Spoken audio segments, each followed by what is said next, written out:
Bienvenidos alumnos a la primera videoclase de la materia Geografía Social correspondiente al segundo año de la carrera de Geografía. Las docentes a cargo son la profesora López Mónica y la profesora Fernández Urquizo Verónica.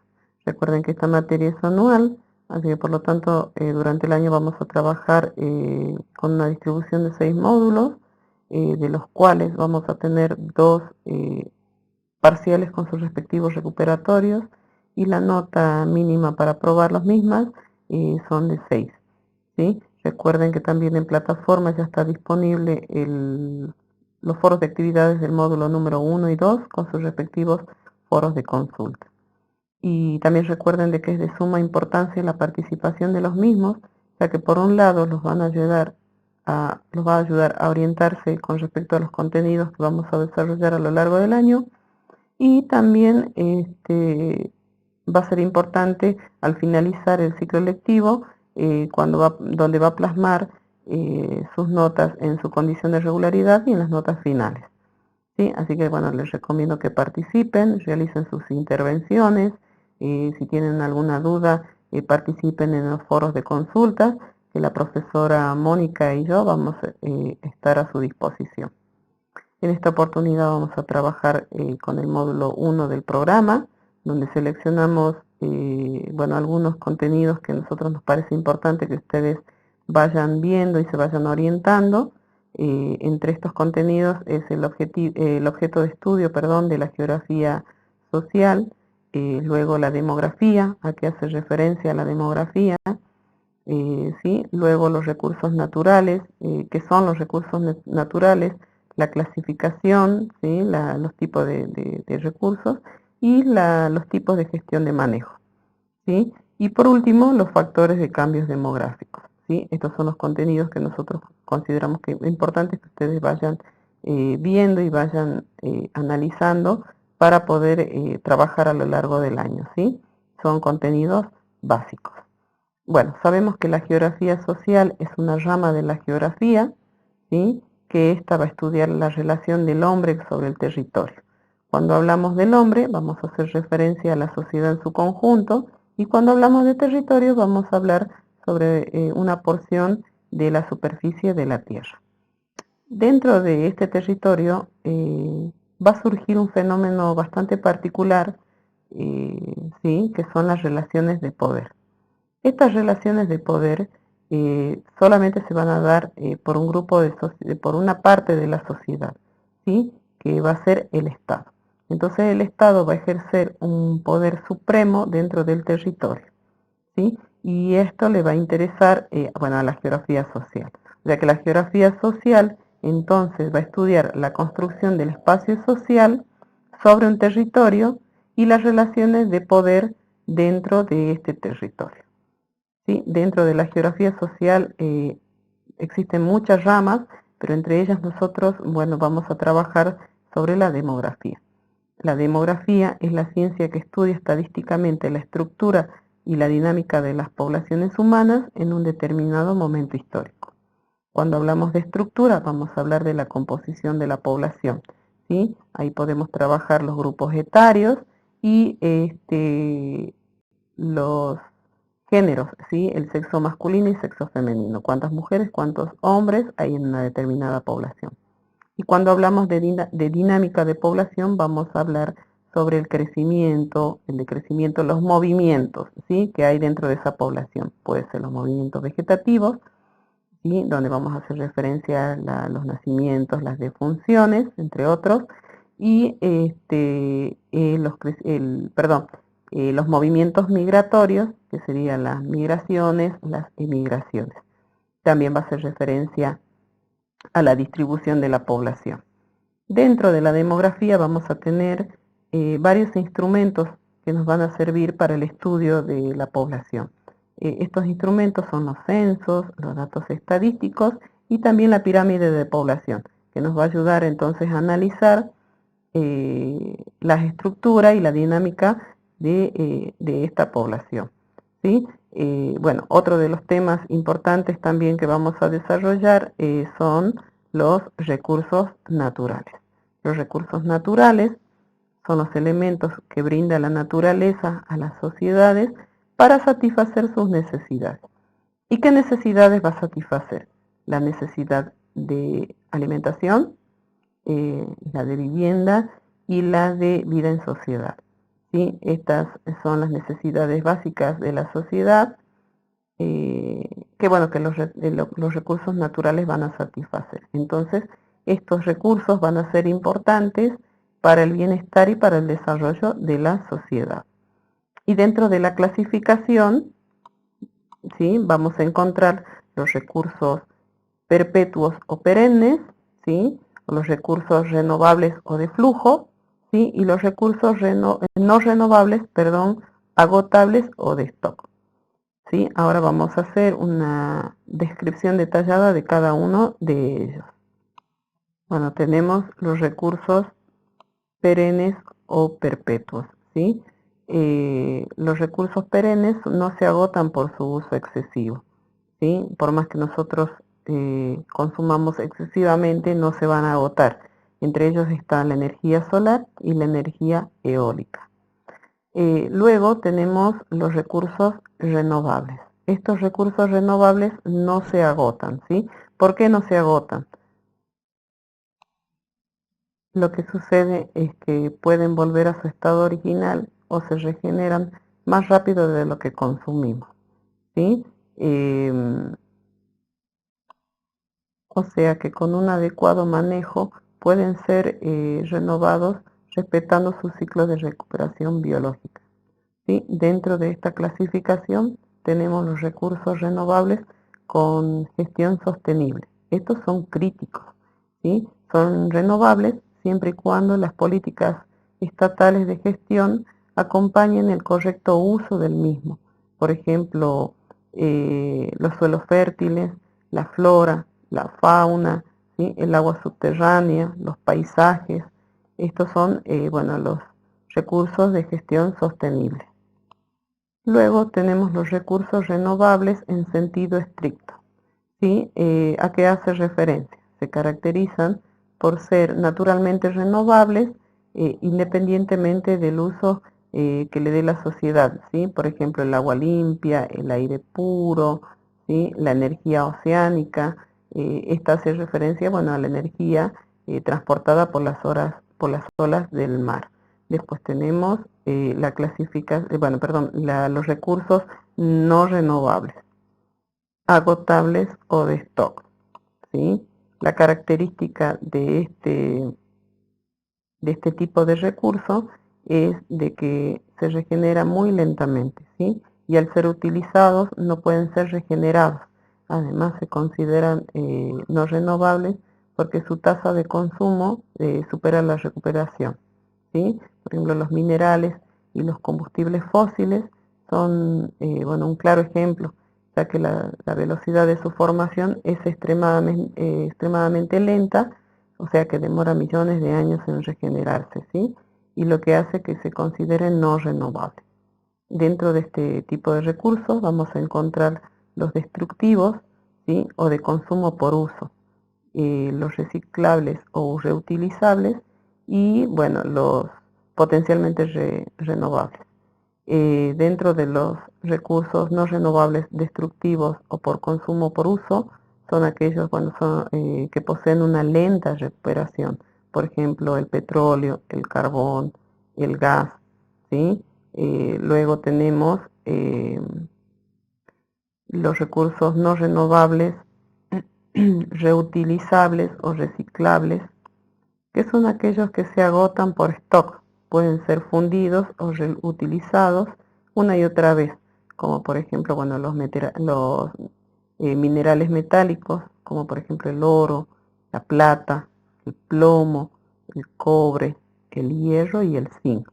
En función de sus características y de sus usos, se pueden, bueno, caracterizar en metales preciosos, donde el oro y la plata van a ser empleados para crear monedas y también bueno, para las joyerías, ¿no? Además podemos también encontrar en los componentes de los aparatos electrónicos. El cobre se utiliza para fabricar utensilios, ¿sí? Como las llaves y las cañerías, y los cables de alta tensión. Bueno, el plomo, que también se utiliza para fabricar tubos de agua y drenaje, así como también equipos para la protección para la radiación, ¿sí? Los metales siderúrgicos se utilizan como materia prima en las empresas siderúrgicas, ¿sí? Entre las cuales, bueno, está el hierro, que se emplea en la fabricación de varios utensilios y también se emplea para la construcción. China, por ejemplo, Chile, Perú, Australia y México son los principales productores del oro, de la plata, del hierro y también del zinc, ¿sí? Eh, los recursos renovables potencialmente, eh, perdón, los recursos no renovables potencialmente renovables, bueno, son los minerales no metálicos, ¿sí? Estos no tienen brillo propio ni conducen electricidad. Estos suelen abastecer como materias primas principalmente para la industria, para varias industrias. Por ejemplo, la arena y la grava en la industria de bueno, en la construcción, que son explotados para la construcción, ¿sí? Y el azufre, que se usa para una multitud de procesos industriales, como la producción del ácido sulfúrico para las baterías, ¿sí? Esa es una breve reseña de la clasificación de los tipos de recursos naturales. Por otro lado, vamos a trabajar sobre el manejo de los recursos, ¿sí? Bueno, los manejos de recursos naturales hacen referencia también al aprovechamiento, a la explotación y a la conservación del mismo, ¿no? O sea, del recurso natural. Las sociedades desde el comienzo valoraron el recurso de manera muy diferente, ¿sí? Acorde a las necesidades que iban surgiendo. Con la aparición, bueno, de la revolución industrial, el hombre pensaba que podía dominar toda la naturaleza aplicando la tecnología y las nuevas técnicas de explotación de recursos, ¿sí? O sea, esto trajo la revolución industrial. Y nace así el manejo explotacionista, que consistía en el uso masivo y acelerado de los recursos, sin tener en cuenta las leyes naturales de los ecosistemas, ¿sí? En Argentina, un ejemplo del manejo explotacionista es la explotación del quebracho colorado, ¿sí? La Argentina contaba con extensos bosques de quebracho colorado, y que son prácticamente únicos en el planeta, ¿sí? Esta madera es dura, ¿sí? Se utilizaba para la fabricación de durmientes para los ferrocarriles, para postes, para muebles y también para obtener una sustancia, ¿sí? Que se llama tanino, que está en la pulpa de la madera, ¿sí? Este tanino sirve para bueno, las curtiembres de los cueros. La explotación del quebracho colorado fue llevada a cabo por las empresas inglesas, por una empresa inglesa, que extrajeron el recurso con un estado prácticamente ausente, ¿sí? No había control de la explotación de este recurso, agotando el recurso. Prácticamente no tenemos ejemplares de quebracho colorado. Les recomiendo que vean un video en YouTube, ¿sí? Sobre el manejo explotacionista y principalmente del quebracho colorado, ¿sí? El video se llama Santa Fe al Norte, historias de saqueos y de explotación. Muy lindo video, les recomiendo que lo vean, los va a ayudar a orientarse en cuanto a este tipo de manejo explotacionista. Luego tenemos el manejo conservacionista, ¿sí? Este tipo de modelo va a buscar cuidar el ecosistema, ¿sí? Va a tratar de buscar la conservación de los recursos, ¿sí? Busca sustitutos, ¿sí? Toma conciencia que las leyes naturales que gobiernan en los ecosistemas va a tener un efecto negativo, ¿sí? En la explotación descontrolada A partir de 1960, las sociedades empezaron a rever la relación entre el medio y la sociedad, tomando conciencia del mal uso que el hombre hacía sobre, sobre el hábitat, ¿sí? Un ejemplo claro en Argentina, bueno, son los parques nacionales y las reservas biológicas, que son áreas, bueno, geográficas dentro de las cuales solamente se pueden desarrollar actividades de investigación y esparcimiento, ¿sí? Sin la alteración del medio ambiente. Solamente el hombre puede entonces investigar y puede ir a observar, por ejemplo, los ejemplares de flora y fauna dentro de estas reservas. Luego tenemos el manejo ecodesarrollista. ¿Sí? Este tipo de manejo plantea que hay que servirnos de los recursos que nos da la naturaleza con el fin de satisfacer las necesidades, bueno, de las sociedades, pero habrá que hacerlo de manera tal que no se dañe el ambiente, ¿sí? No solo para las generaciones actuales, también para las generaciones futuras, ¿sí? Para esto se plantea un cambio en las pautas de consumo de la población, ¿sí? Para crear o para buscar formas alternativas para satisfacer estas necesidades de las personas, y a esto vamos a llamar desarrollo sustentable. Bueno, este tipo de manejo nace en 1980 y actualmente se está peleando para que sea implementado en varios países del mundo, ¿no? Con el fin de no dañar el medio ambiente. Y un ejemplo de este modelo se realiza en la actividad pesquera, donde se establecen periodos en los que se puede pescar y otros periodos donde se descansa, ¿sí? Esto sirve para que las poblaciones de peces se recuperen. Lo mismo con la cacería. Nosotros podemos cazar cierta cantidad de ejemplares y ciertos ejemplares con la finalidad de no dañar el ecosistema de estas poblaciones. Bueno, y por último, vamos a trabajar sobre los factores de los cambios demográficos, ¿sí? Estos cambios demográficos es un fenómeno que afecta a toda la sociedad, ¿sí? Es uno de los mayores retos a los que se enfrenta el mundo desarrollado.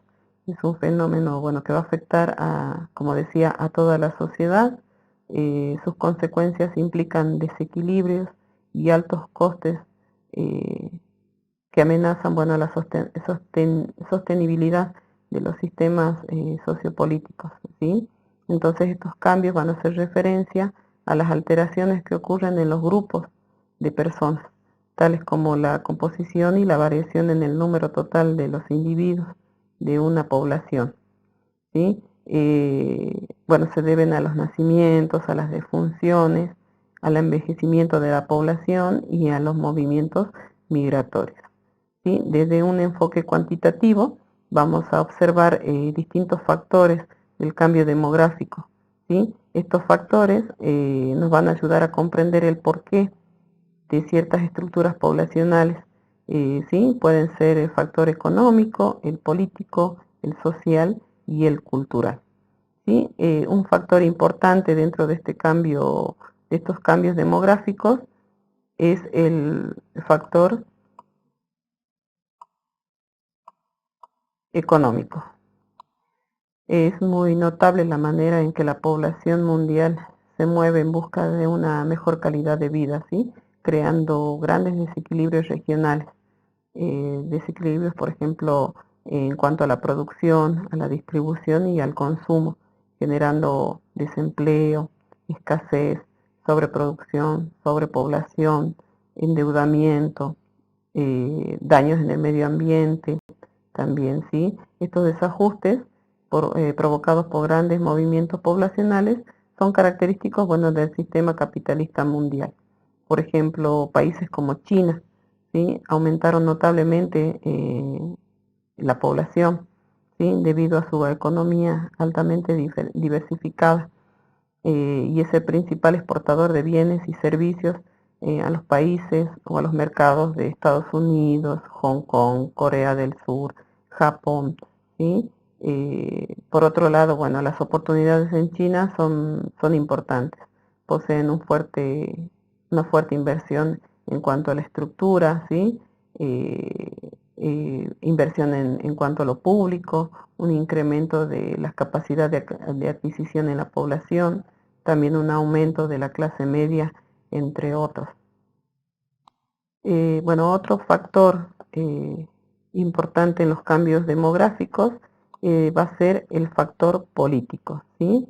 Este hace alusión a la crisis humanitaria, ¿sí? Provocada por políticas de Estados.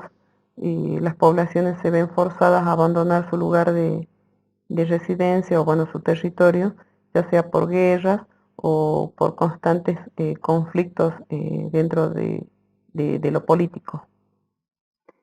Por ejemplo, la guerra civil de Siria, ¿sí? Ha generado una de las crisis de refugiados más grandes desde la Segunda Guerra Mundial hasta la actualidad. Actualmente 6 millones de personas están desplazadas de sus hogares hacia otros puntos del país, ¿sí? Y otras 5 millones de personas son refugiadas en otros países de la región. Por ejemplo, Turquía es uno de los países que mayor acoge refugiados de esta guerra civil. Bueno, otro factor que va a condicionar también los cambios demográficos va a ser el factor ambiental, ¿sí?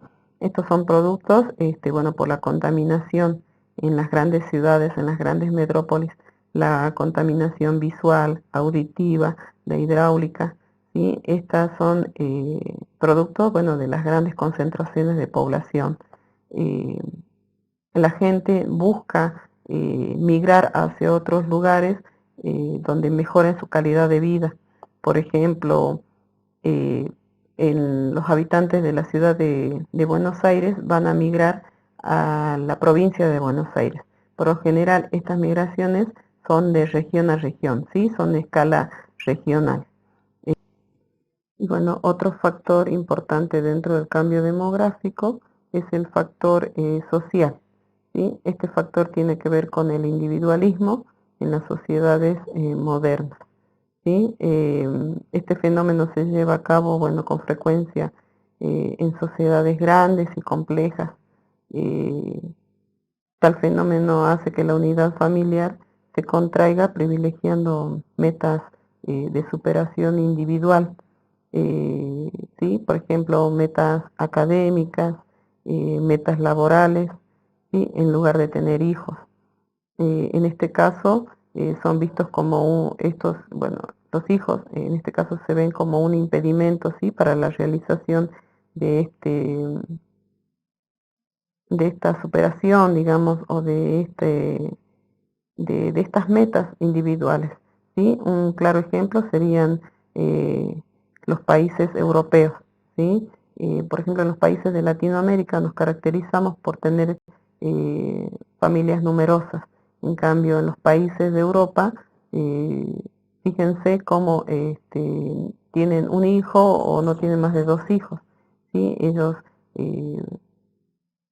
eh, prefieren, bueno, el poder adquisitivo antes del crecimiento familiar, ¿sí? Bueno, esos serían los factores que van a determinar los cambios demográficos dentro de una población, ¿sí? Bueno, es todo por hoy. Eh, Espero que les haya servido y que les haya orientado en cuanto a los contenidos que estamos trabajando en el módulo número 1. Recuerden que ante cualquier duda, la profesora Mónica López y, bueno, yo, la profesora Fernández Urquizo Verónica, están a su entera disposición. Y bueno, seguimos esperando sus intervenciones y bueno, será hasta el próximo encuentro, ¿sí? Hasta la próxima videoclase. Eh, Recuerden de permanecer en sus casas, estamos viviendo un acontecimiento mundial muy triste y muy importante para la humanidad, y que solo de nosotros depende eh, de que estemos bien, ¿sí? Nos cuidemos y cuidemos a los demás, permanezcamos en casa y bueno, aprovechemos para desarrollar también estas actividades, ¿sí? Ya que estamos encerraditos cuidándonos. Les mando un abrazo, un beso enorme y espero, Dios mediante, volverlos a ver en la próxima videoclase. ¿Sí? Un abrazo.